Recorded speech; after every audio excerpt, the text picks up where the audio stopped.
Hello guys, wala tayong balita kay Saldico. So ang ginawa natin ngayon ay nagluto tayo, no. Ang ginawa natin, bumili tayo ng talakitok. Wow! Tapos kamatis. Nilagyan natin ng kamatis, sibuyas, talong, tsaka yung itong daw ng talbos ng kamote, no. So tikman natin ito kung ayos na ayos ba ito. Tsaka nilagyan ko pala ng lemon nung paluto na, nilagyan ko ng lemon. Maganda rin kasi itong talakitok na ito kasi ayan o, malaman, di ba? So tikman natin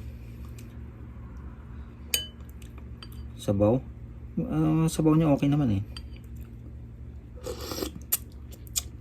Ay grabe, ang sarap naman ito. Sarap. May kanin ka pa nito o ayos na ayos, solve ka rito, no? Sarap, sabaw pa nga. Sarap naman, grabe. Grabe tong tikman natin tong laman ng talakitok, oh. Ang sarap, grabe. Alam mo yung sakto yung asim ng lemon. Saktong-sakto lang pa. Nakailang higop pala ako ng sabaw eh. Parang papawisan na ako sa sarap. Grabe oh. Ito, talong.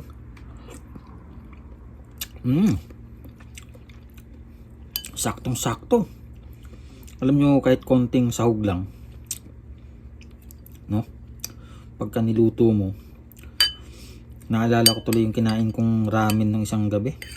Walang panlaban yung ramen. Eto, mas masarap to yun.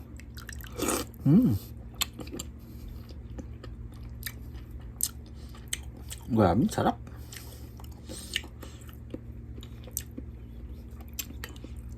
Ayun oh. Ang laman niya.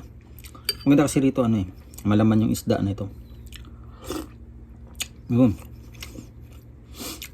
Balikan natin si Saldico. Parang wala namang plano yung gobyerno natin na iuwi siya. Kalain mo nandun sa Czech Republic, nahuli daw, tapos nakawala pa. Parang hirap unawain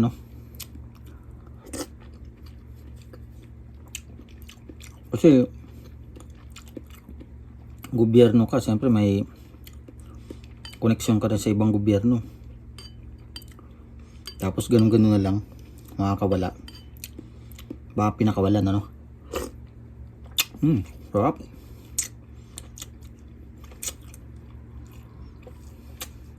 May tinik lang pero maliit lang naman. Diba? Ang tindi ng ginawa nila dun. Parang minsan mapapaisip ka, parang drama na lang. Sarap po. Ay grabe, sarap naman ito. Sakto sa kanin to eh. Pero gabi ngayon, medyo bawas-bawas tayo sa kanin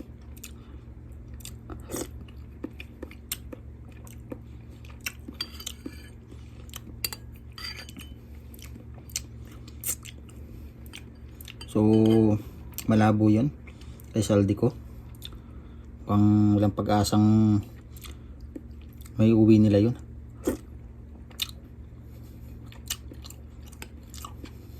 Kasi siyempre, di ba? Kung sinasabing nasa Czech Republic, alam nga naman may power yun na mag-shift ka agad ng ibang lugar.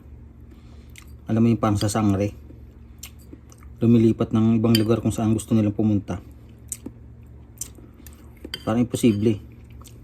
Siyempre gugugol ng oras yun bago makalipat sa ibang lugar. O kung nandun pa rin sa Czech, edi halatang halata namang Pinoy siya. Kayang-kaya naman ma-identify yun. So parang lumalabas, drama lang, tapos ayaw lang talaga siyang pauwiin sa Pilipinas. Parang ganun lang personal na opinion natin. Ganun ang pero ganun pa man, kalimutan natin yan si Saldico kasi meron tayong mainit na sabaw ngayon. Sarap. Talakitok. na may kamatis, sibuyas, luya, talong at saka yung talbos ng kamote. Yan, try nyo rin Try nyo rin pala. Try nyo rin minsan. Ang sarap, grabe. Yan, shout out sa mga all pala.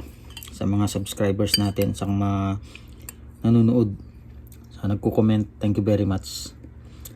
God bless sa mga all.